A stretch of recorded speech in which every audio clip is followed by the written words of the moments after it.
ওয়া আকামাস সালাহ ওয়া ইতাইজ যাকাহ ওয়াল হাজ্জা ওয়া শাহরু রমাদান। এই 5টি মূল স্তম্ভের উপরে ইসলামকে আল্লাহ পাক সুবিন্যস্ত করে রেখে দিয়েছেন। জোরে বলেন সুবহানাল্লাহ। এখান থেকে আমরা সকলেই একটি বিষয় অবগত হলাম, সেটি হচ্ছে হজ মুসলমানদের নিকটে অত্যন্ত অতীব গুরুত্বপূর্ণ একখানি আমল। কথা বলেন ঠিক কিনা? এখন আপনারা কিন্তু প্রশ্ন করবেন, হুজুর যদিও হজ মুসলমানদের নিকটে অত্যন্ত গুরুত্বপূর্ণ, অতীব গুরুত্বপূর্ণ একখানি আমল, কিন্তু স্বাদ আছে কিন্তু আমাদের তো সাধ্য নাই। কথা বলেন ঠিক কিনা? হজের সমর্থন কি আমাদের সকলের আছে? নাই। হজ এমন একটি ইবাদত, হজের গুরুত্ব বর্ণনা করতে গিয়ে হজ নামে একটা সূরাই আল্লাহ পাক নাজিল করেছেন। সুবহানাল্লাহ বলেন। তাহলে এখান থেকেই প্রমাণিত হয় হজ কতটা গুরুত্বপূর্ণ একটি ইবাদত, ঠিক কিনা বলেন? তো এত গুরুত্বপূর্ণ হওয়া সত্ত্বেও হজের ব্যাপারে আমরা কি করতে পারি? একটা কথা মনে রাখবেন, সবাই গভীর মনোযোগ। যারা হজ করতে যাবেন তাদের উপরে 2টা দায়িত্ব। একটা হচ্ছে নিখুঁতভাবে হজের কার্যাবলী পালন করা, 2 হজ থেকে যে শিক্ষা নিলেন সেই শিক্ষা বাস্তব জীবনে আমল করা। তাদের এই 2টি কাজ। কিন্তু আমরা যারা হজ করতে যেতে পারলাম না, আমাদের কিন্তু একটি কাজ। আমাদের কয়টি কাজ? কথা বলেন না, কয়টি কাজ? আমাদেরও কিন্তু একটি কাজ। যারা হজ করতে যাবেন তাদের 2টি কাজ। হজের প্রত্যেকটি আমল পুঙ্খানুপুঙ্খভাবে আদায় করবেন এবং হজ থেকে যে শিক্ষা নেবেন এই হজের শিক্ষা বাস্তব জীবনে বাস্তবায়ন করবেন। আর আমরা যারা হজ করতে যেতে পারলাম না, আমাদেরও কাজ একটি। সেটি কি? যেহেতু আমাদের উপর হজ ফরজ নয়, তাই হজের কার্যাবলী আমাদের উপরে দায়িত্ব নয়। কিন্তু হজের যে শিক্ষা, হজ থেকে যে শিক্ষা হয় সেই শিক্ষাটা কিন্তু আমাদের সকলের উপরে বাস্তবায়ন করা আবশ্যক। কথাটা কি বুঝতে পারলাম? আপনি তো মনে করেছেন আমার উপর হজ ফরজ না, এটা ছেড়ে দিলাম, এটা বাদ। কিন্তু কে বলেছে হজের সেক্টর থেকে আপনি মুক্ত? না, হজের সেক্টর থেকে আপনি আমি কেউ মুক্ত না। কথাটা ভালো করে বুঝে নেন। হজের যে শিক্ষাগুলি, এই শিক্ষা আপনার আমার বাস্তবায়ন করা সকলেরই দায়িত্ব এবং কর্তব্য, এবং গুরুত্বপূর্ণভাবে দায়িত্ব এবং কর্তব্য। যেহেতু হজ সম্পাদন করার অর্থ আমাদের নেই, তাই হজ সম্পাদন করাটা আমাদের জন্য রুখসাত হতে পারে, কিন্তু হজের যে শিক্ষা সেই শিক্ষা কিন্তু আমরা হজে না গেলেও হজের শিক্ষাটা আমাদের দ্বারা বাস্তব জীবনে বাস্তবায়ন করা দায়িত্ব এবং কর্তব্য। শুধু দায়িত্ব এবং কর্তব্য নয়, গুরুত্বপূর্ণভাবে দায়িত্ব এবং কর্তব্য। আল্লাহু আকবার বলেন।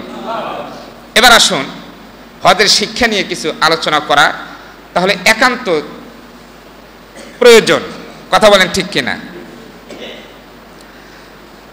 তো হজের শিক্ষা নিয়ে আলোচনা করার পূর্বে হজ কেন্দ্রিক ছোট্ট একটি ঘটনা আমি আপনাদের সামনে উপস্থাপন করি। হজের শিক্ষা নিয়ে আলোচনা করব এবং কোরবানি সংক্রান্ত সামান্য কিছু কথা আপনাদের সামনে আমি উপস্থাপন করব। হযরত ইমাম মালিক ইবনে দিনার রহমাতুল্লাহ আলাইহি, তার নাম আপনারা শুনেছেন কিনা জানি না। ইনি বড় মাপের একজন আলেম ছিলেন এবং বড় মাপের একজন আবেদ ছিলেন। একাধারে তিনি ফিকহের কিতাব তার নিয়ন্ত্রণে ছিল, হাদিসের কিতাব তার নিয়ন্ত্রণে ছিল, কোরআনের উপরে অগাধ তার ইলমিয়াত ছিল। ইলমুল বালাগাত, ইলমুল মান্তিক, ইলমুল ফারাইজ, ইলমুল ফাসাহাত, ইলমুল লুগাত, ইলমুল কোরআন, ইলমুল হাদিস, ইলমুল উসুল হাদিস, এ সকল বিষয়ের উপরে তার অগাধ পাণ্ডিত্য এবং দখল ছিল। উনি একবার হজ করতে গিয়েছেন, হজের সব কার্যক্রম শেষ। হজের কার্যক্রম যখন শেষ, রাত্রিবেলা নির্জন নিরিবিলি একাকী আল্লাহ পাকের কাছে হাত তুলে দোয়া করছেন, আয় আল্লাহ পাক রব্বুল আলামিন, আমি ইমাম ইবনে মালিক, আমি হজের সব কার্যাবলী নিজেই সম্পাদন করলাম, হজ আমি সম্পাদন করলাম, হজের গুরুত্বপূর্ণ দায়িত্বগুলো আমি যথাযথভাবে পালন করলাম। আমি অন্তত পক্ষে চিন্তা করেছি হজের ভিতরে যেন কোনো ত্রুটি বিচ্যুতি না হয়, নিখুঁতভাবে হজ পালন করার জন্য চেষ্টা করেছি। কিন্তু আমার অজান্তে যদি হজের ভিতরে কোনো ত্রুটি বিচ্যুতি হয়ে যায়, মেহেরবানি করে আমার ত্রুটি বিচ্যুতি মাফ করে দিয়া আমার হজকে আপনার দরবারে কবুল ও মঞ্জুর করে নেবেন। জোরে কোন সুবহানাল্লাহ। আল্লাহ পাকের কাছে দোয়া করে বিনয়ের সঙ্গে ইহতিসাব করছেন, অনুশোচনা করছেন, আমার হজ কি কবুল হয়েছে, আমার হজ কি কবুলিয়াত না কবুল হয় নাই, এগুলো ইহতিসাব করছেন, অনুশোচনা করছেন। আল্লাহ পাকের কাছে ব্যক্ত করার চেষ্টা করছেন, আল্লাহ জানি না কার হজ কবুল হলো আর কার হজ কবুল হলো না, অন্তত পক্ষে আমার হজটা তুমি কবুল করে নিও। সুবহানাল্লাহ বলেন। হযরত ইমাম মালিক দিনার রাহমাতুল্লাহ আলাইহি দোয়া করে ঘুমিয়ে পড়েছেন। ঘুমের ভিতরে কে যেন মাথার শিওরে এসে ডাক দিয়ে বলছেন, মালিক ইবনে দিনার, এবার যতগুলো হাজি হজ করার জন্য আগমন করেছেন সকলের হজ আল্লাহর দরবারে কবুল হয়েছে, কিন্তু একজন ব্যক্তির হজ আল্লাহ কবুল করেন নাই। কয়জন ব্যক্তির হজ? একজন ব্যক্তির হজ আল্লাহ পাক কবুল করেন নাই। স্বপ্নের ভিতরে ইমাম মালিক রহমাতুল্লাহ আলাইহি কে যেন তাকে এটা জানিয়ে দিল। ইমাম মালিক রহমাতুল্লাহ আলাইহি আশ্চর্য হয়ে গেলেন। কতগুলো হাজি হজ করার জন্য আসলেন, সবার হজ আল্লাহ পাক কবুল করলেন, কিন্তু একজন ব্যক্তির হজ কবুল করলেন না। কি কারণে তার হজ কবুল করলেন না, অথবা তার পরিচয়টা কি? হঠাৎ তার তন্দ্রা ছেড়ে গেল। জাগ্রত হবার পরে বড় পেরেশানির ভিতরে পড়ে গিয়েছেন, বড় টেনশনের ভিতরে পড়ে গিয়েছেন। না জানি যেই ব্যক্তির হজ কবুল হয় নাই, আমি মনে হয় সেই ব্যক্তি হয়ে গেলাম কিনা। তার মানে হলো এই ব্যক্তি স্বপ্নের ভিতরে দেখলেন, কোন ব্যক্তি তাকে এসে জানিয়ে দিলেন একজন ব্যক্তির হজ কবুল হলো না। অন্য কোনো ব্যক্তি স্বপ্ন দেখলো না, আমি এই স্বপ্ন কেন দেখলাম? তার মানে হলো আমার হজ মনে হয় কবুল হয় নাই। বড় টেনশনে পড়ে গেলেন। পরের দিন রাত্রিবেলা ঘুমানোর পূর্বে আল্লাহর দরবারে দোয়া করছেন, আল্লাহ আমি গতকাল স্বপ্নে দেখলাম কে যেন আমাকে ডাক দিয়ে বলল সমস্ত হাজির হজ কবুল হয়েছে, কিন্তু একজন হাজির হজ কবুল হয় নাই। আয় আল্লাহ, আমি কি সেই ব্যক্তি হয়ে গেলাম নাকি?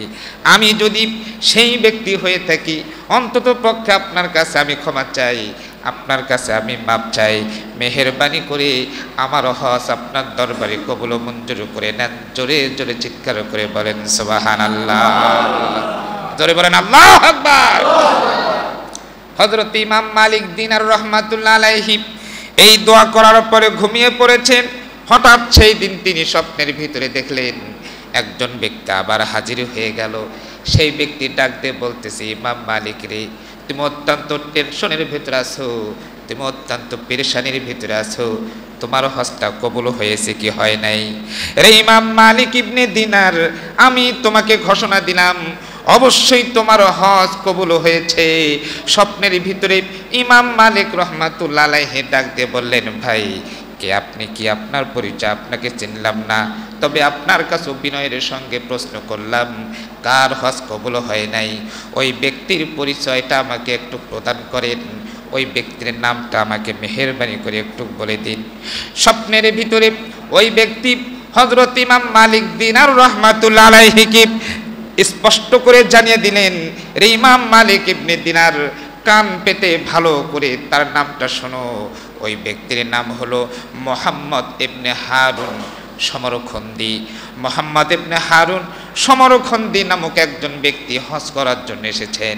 যতগুলো হাজি হজ করার জন্য আসছেন সবার হজকে আল্লাহ পাক কবুল করেছেন, কিন্তু মুহাম্মদ ইবনে হারুনের হজ আল্লাহর দরবারে কবুল হয় নাই। জোরে কোন নাউজুবিল্লাহ। ইমাম মালিক দিনের রহমাতুল্লাহ আলাইহির তন্দ্রা ভেঙে গেল। ঘুম ভাঙ্গার সঙ্গে সঙ্গে উনি কাবায় সালাত আদায়ের পরে তাহাজ্জুদ আদায় করলেন, ফজরের সালাত আদায় করলেন। ফজরের সালাত আদায় করে মক্কার যে সমস্ত লোকেরা সালাত আদায়ের জন্য আসছেন তাদের সবাইকে জিজ্ঞেস করছেন, ভাই আমি মালিক ইবনে দিনার আপনাদের কাছ থেকে জানতে চাই, মুহাম্মদ ইবনে হারুন নামে কাউকে আপনারা চিনেন? ইমাম মালিক ইবনে দিনার রহমাতুল্লাহ আলাইহি ডাক দিয়ে বললেন, মুহাম্মদ ইবনে হারুন সম্পর্কে আপনারা কেউ কি জানেন? মুহাম্মদ ইবনে হারুনকে আপনারা কেউ কি চিনেন? উপস্থিত সমস্ত লোকজন ডাক দিয়ে বলল, হ্যাঁ অবশ্যই আমরা তাকে চিনি। উনি বড় মাপের একজন আবেদ ব্যক্তি, উনি বড় মাপের একজন আল্লাহওয়ালা ব্যক্তি। এই যে কাবা ঘরের মাকামে ইব্রাহিম, এই মাকামে ইব্রাহিমে বসে বসে প্রত্যেকটা রাত্রি তিনি ইবাদত বন্দেগীর ভিতর অতিবাহিত করেন। শুধু তাই নয়, এই ইবাদত বন্দেগীর মেয়াদ আজ থেকে নিয়ে অন্তত পক্ষে 40 বছর পর্যন্ত পার হয়ে গেল। জোরে কোন সুবহানাল্লাহ। কি বুঝলেন? যার হজ কবুল হয় নাই উনি কাবা ঘরের মাকামে ইব্রাহিমে প্রত্যেক রাত্রিতে ইবাদতের মাধ্যমে অতিবাহিত করেন। এইভাবে 40 বছর পর্যন্ত অতিবাহিত করেছেন। এখনো তিনি প্রত্যেক রাত্রিতে মাকামে ইব্রাহিমে এসে ইবাদত বন্দেগী করেন। আর সারাদিন মরুভূমির ভিতরে বড় একটি খেজুর গাছ, ওই খেজুর গাছের নিচে সারাদিন উনি নফল ইবাদতের ভিতরে অতিবাহিত করেন এবং সারা রাত এই কাবার মাকামে ইব্রাহিমে বসে উনি ইবাদতের ভিতরে অতিবাহিত করে দেন। ইমাম মালিক রহমাতুল্লাহ আলাইহি তাসকি খেয়ে ফেলাইছে। হবারও তো কথা বলেন ঠিক কিনা? কিন্তু এতগুলো লোকজন যার ব্যাপারে সাফাই গাচ্ছে, তিনি এত বড় একজন আবেদ ব্যক্তি, আল্লাহওয়ালা ব্যক্তি, 1 বছর নয়, 2 বছর নয়, 40 বছর পর্যন্ত মাকামে ইব্রাহিমে উনি সারা রাত জেগে জেগে আল্লাহর ইবাদত বন্দেগী করছেন। সারাদিন উনি বিভিন্ন নফলে ইবাদত অতিবাহিত করেন। আর স্বপ্নে দেখলেন ওই ব্যক্তির হজ কবুল হয় নাই। সঙ্গত কারণে বুঝে থাকলে আওয়াজ দিয়ে বলেন, ইমাম মালিক ইবনে দিনার রহমাতুল্লাহ আলাইহির টেনশন কম না বেশি? আরো জোরে বলেন। হযরত ইমাম মালিক দিনার রহমাতুল্লাহ আলাইহি বললেন, তাহলে তাকে কোথায় পাবো? উপস্থিত লোকজন ডাক দিয়ে বললেন, যেহেতু রাত পার হয়ে গিয়েছে, ফজরের সালাত শেষ, অবশ্যই আপনি যদি ওই মরুভূমির ভিতরে ওই খেজুরের গাছের নিচে যান তাহলে দেখতে পাবেন উনি ইবাদতের ভিতরে মশগুল আছেন। কান পেতে ভালো করে শোনেন, মনোযোগ সবার ঠিক আছে? শুনতে পাচ্ছেন? হযরত ইমাম মালিক দিনার রহমাতুল্লাহ আলাইহি হাঁটি হাঁটি পা পা করতে করতে ওই মরুভূমির ভিতরে গাছের নিচে গেলেন। যাবার পরে দেখলেন, ওই ব্যক্তির ডান হাত এই কবজি পর্যন্ত, কোনই পর্যন্ত তার ডান হাত কাটা, শুধুমাত্র একটা হাত আছে। এই এক হাত দিয়ে তাকবীরের তাহরিমা বেঁধে নফল নামাজ আদায় করছেন। হযরত ইমাম মালিক দিনার রহমাতুল্লাহ আলাইহি পিছন দিক থেকে আস্তে করে একটা সালাম দিলেন। সালামের আওয়াজ যখন মুহাম্মদ ইবনে হারুন পেলেন, সালাম শেষ করলেন। সালাত সম্পাদন করার পরে পিছনে তাকিয়ে দেখলেন একজন বুজুর্গ ব্যক্তি দাঁড়ানো। মুহাম্মদ ইবনে হারুন তাকে সালাম দিলেন, সালামের জবাব দিলেন। জানতে চাইলেন, ভাই কি আপনার পরিচয়, কোথা থেকে, কেন বা আমার কাছে আসলেন? ইমাম মালিক দিনার রহমাতুল্লাহ আলাইহি বলেন, আমার নাম হলো ইমাম মালিক ইবনে দিনার। এই সংবাদটি শোনার সঙ্গে সঙ্গে মুহাম্মদ ইবনে হারুন চমকে উঠেছেন। ডাক দিয়ে বললেন, ভাই আপনার নাম তো অনেক আগে আমি শুনেছি, আপনি বড় মাপের একজন আলেম, কোরআন হাদিসের ব্যাপক ইলমিয়াত আপনার কাছে আছে। আপনি অনেক ছাত্রকে হাদিসের দর্শ দেন, আপনি ফিকহ পড়ান, আপনি বড় মাপের একজন আলেম, তা যাই হোক আপনি আমার কাছে কেন আসলেন? ইমাম মালিক দিনার রহমাতুল্লাহ আলাইহি ডাক দিয়ে বলেন, ও মুহাম্মদ ইবনে হারুন ভাই, এবার আমি হজ করার জন্য আসলাম। রাত্রিবেলা আমি আল্লাহর কাছে দোয়া করেছি, আল্লাহ আমার হজের ভিতরে যদি কোনো ভুল ত্রুটি হয়ে থাকে মেহেরবানি করে আপনি মাফ করে দিন, অনুগ্রহ করে আমার হজকে আপনার দরবারে কবুল ও মঞ্জুর করে নিন। আমি রাত্রিবেলা স্বপ্নে দেখলাম কে যেন এসে আমাকে ডাক দিয়ে বলছে, ও ইমাম মালিক ইবনে দিনার, তুমি তোমার হজ নিয়ে আল্লাহর কাছে দোয়া করছো, তুমি ভালো করে শোনো, এবার যতগুলি লোক হজ করার জন্য আগমন করেছেন সকলের হজ আল্লাহ পাক কবুল করেছেন, শুধুমাত্র একজন ব্যক্তির হজ আল্লাহর দরবারে কবুল হয় নাই, আর সেই ব্যক্তি হচ্ছে তুমি মুহাম্মদ ইবনে হারুন। মুহাম্মদ ইবনে হারুন এই সংবাদটা শুনে চোখের পানি ছেড়ে দিলেন, মাথা নিচু করলেন, ঝরঝর করে চোখের পানি ছেড়ে দিয়ে কাঁদতেছেন আর ডাক দিয়ে বলতেছেন, ইমাম মালিক ইবনে দিনার, ৪৮ বছর পর্যন্ত আমি এরকম করে ইবাদত বন্দেগী করছি, ৪৮ বছর পর্যন্ত হজ সম্পাদন করছি, প্রত্যেক বছরই একজন ব্যক্তি আপনার মতো এরকম করে আমাকে বলে যায় এই বছরে সবার হজ আল্লাহর দরবারে কবুল হয়েছে, কিন্তু তোমার হজ কবুল হয় নাই। এইভাবে ৪০ বছর ধরে আপনাকে দিয়ে ৪০ বছর, আপনি সেই ৪০তম ব্যক্তি, এবারও এসে আপনি আমাকে বলছেন আমার হজ কবুল হয় নাই। হযরত ইমাম মালিক ইবনে দিনার রাহমাতুল্লাহ আলাইহি আশ্চর্য হয়ে গেলেন। কি আশ্চর্য ঘটনা! ৪০ বছর পর্যন্ত মাকামে ইব্রাহিমে সারা রাত অতিবাহিত করেন, আর দিনের বেলা সারা দিন আপনি ইবাদতের ভিতরে অতিবাহিত করেন, অথচ আপনার হজ আল্লাহর দরবারে কবুল হয় না। এই যে আপনার হজ আল্লাহর দরবারে কবুল হয় না, আপনি কি একটু তাহাকিক করেছেন কি কারণে আপনার হজ কবুল হচ্ছে না? ইমাম মালিক ইবনে দিনার রাহমাতুল্লাহ আলাইহি বলেন, জি আমি তাহাকিক করেছি, ঘটনাও পেয়েছি, বিষয়টা উপলব্ধি করেছি, কিন্তু আল্লাহ পাক রব্বুল আলামিন আমাকে ক্ষমা করছেন না। ৪০ বছর পর্যন্ত আল্লাহর কাছে কান্নাকাটি করছি, ওই অপরাধ আল্লাহ পাক আমারে মাফ করে না। ইমাম মালিক দিনার রাহমাতুল্লাহ আলাইহি বলেন, যেই গুনাহ মাফ হয় না এমন কোন গুনাহ আল্লাহ পাক পৃথিবীতে রাখেন নাই। এমন কি বড় গুনাহ করেছো যেই গুনাহ আল্লাহ পাকের দরবারে মাফ হয় না? মুহাম্মদ ইবনে হারুন ডাক দিয়ে বললেন, ভাই আমার এক সময় অনেক অর্থ সম্পদ ছিল, আমার বাড়িতে অনেক প্রজা ছিল, অনেক দাস দাসী ছিল, অনেক যশ খ্যাতি আমার ছিল, কিন্তু আমার একটা বদ অভ্যাস ছিল, আমি মদ পান করতাম, আমি নেশা পান করতাম। হঠাৎ একদিন রাত্রি নেশা পান করে বাড়ির ভিতরে প্রবেশ করেছি। বাড়িতে প্রবেশ করার পরে দেখলাম আমার মা চুলার পাড়ে বসে বসে রুটি তৈরি করছে। আমি মাতলামি করতে করতে বাড়ির ভিতরে যখন প্রবেশ করেছি, আমার মা আমাকে একটু বকাঝকা করতেছিল, আমি সহ্য করতে পারি নাই, মাতলামি বশত আমার মায়ের গায়ে আমি হাত তুলেছিলাম, মাকে আমি কয়েকটা থাপ্পড় মেরেছিলাম। আমার মা আমাকে বলেছিল, এই জাহান্নামের খড়ি, যেই নেশা পান করে তুমি বাড়িতে আসছো, এই নেশা পান যারা করে আল্লাহ পাক তাদেরকে ক্ষমা করে না। মায়ের মুখে এই সংবাদটা শোনার পরে মায়ের উপরে আরও রাগটা বৃদ্ধি হয়ে গেল। আমি সহ্য করতে পারলাম না, মাকে চুলার ভিতরে আমি চাপ দিয়ে ধরেছিলাম। মা অনেক ছটফট করছিলেন, অনেকক্ষণ পর্যন্ত মৃত্যুর যন্ত্রণায় ছটফট করেছেন, কিন্তু মাকে ছেড়ে দেই নাই। আমার কিন্তু বিবেকবোধ ছিল না, আমার তখন সাধারণ খেয়াল ছিল না, অজ্ঞতাবশত মায়ের সঙ্গে আমি এইরকম আচরণ করছিলাম। এই দৃশ্য আমার স্ত্রী দেখতেছিলেন। আমার স্ত্রী দিকে ধাক্কা দিয়ে আমাকে ঘরের ভিতরে নিয়ে গেলেন, ঘরের দরজাটা তালা দিয়ে রাখলেন। সারা রাত্রি পর্যন্ত ঘরের ভিতরে থাকলাম, সারা রাত পর ঘুমালাম। যখন রাত পোহায়ে গেল, আমার সাধারণ সেন্স যখন আমার ফিরে আসলো, আমার নেশা যখন কেটে গেল, আমি ঘরের দরজা খোলার জন্য চেষ্টা করলাম। দেখলাম কে যেন বাহির থেকে ঘরের দরজা লাগিয়ে দিয়েছে। আমি ঘরের দরজা খোলার জন্য আমার স্ত্রীকে ডাকলাম। আমার স্ত্রী ডাক দিয়ে বললেন, তোমার মতো বেয়াদব মানুষকে ঘরের দরজা খুলে দেবার দরকার নাই, এই আবদ্ধ ঘরের ভিতরে তোমাকে হত্যা করা উচিত।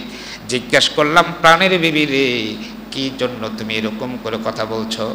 স্ত্রী ডাক দিয়ে বললেন, ঘরের দরজা খুলে দিয়ে মায়ের কাছে নিয়ে আসলেন। মুহাম্মদ ইবনে হারুন ডাক দিয়ে বলেন, চুলার কাছে দেখলাম মায়ের নিথর দেহটা পড়ে আছে। মা দুনিয়া থেকে ইন্তেকাল করেছে। আমার তখন সেন্স ফিরে এসেছে। আমি তখন চিন্তা করলাম, সর্বনাশ, আমি এটা কি কাজ করে ফেলেছি? আমি তো বড় অন্যায় করে ফেলেছি, আমি তো বড় পাপ করেছি। এত বড় পাপ আমি কেমনে মাপ পাবো আমি জানি না। মাপ পাওয়ার আশায় বাড়ি ছাড়লাম, ঘর ছাড়লাম, সহায় সম্পদ যা ছিল সব সম্পদ আল্লাহর জন্য ওয়াকফ করে দিলাম, দান সৎকার করে দিলাম। আমার স্ত্রীকে ডিভোর্স দিয়ে তার বাপের বাড়িতে পাঠিয়ে দিলাম। আমি বৈরাগ্য হয়ে গেলাম, বাড়ি থেকে বের হলাম। এই কাবা ঘরের যে মাকাম ইব্রাহিম, এই জায়গায় যদি কোনো ব্যক্তি 2 রাকাত নফল সালাত আদায় করতে পারে, আল্লাহ পাকের ঘোষণা, আল্লাহ পাক তাকে মাফ করে দেয়। এই সংবাদটা জানার পর থেকে নিয়ে এই মাকামে ইব্রাহিমে বসে বসে আর 40 বছর পর্যন্ত আমি সারা রাত ইবাদতে কাটিয়ে দেই আর সারা দিন ইবাদতে কাটিয়ে দেই। আমি প্রত্যেক বছর হজ করি, অথচ 40 বছর পার হয়ে গেল। প্রত্যেক বছরেই আপনার মতো এমন করে একজন বড় আল্লাহওয়ালা আলেম ব্যক্তি আমাকে সংবাদ দিয়ে যায়, মুহাম্মদ ইবনে হারুন, এইবার যতগুলি লোক হজ করেছে সবার হজ কবুল হয়েছে, কিন্তু তোমার হজটা কবুল হয় নাই। আমি আজও অবধি পর্যন্ত জানি না আল্লাহ পাক আমার গুনাহ ক্ষমা করবে কিনা। আমার ভাইরা, এই ইতিহাসটা বলার কারণ এটাই, টাকা থাকলেই শুধু হজ করলেই কিন্তু হজ হয় না। কথা বলেন ঠিক কিনা আমার ভাইরা? সুতরাং আমি বলবো, আমাদের পারিপার্শ্বিক যে দায়িত্ব আছে সেই দায়িত্বগুলো আমরা সকলেই যেন সম্পাদন করতে পারি। আল্লাহ পাক সবাইকে সে তৌফিক দান করুক। সকলে বলেন আমিন।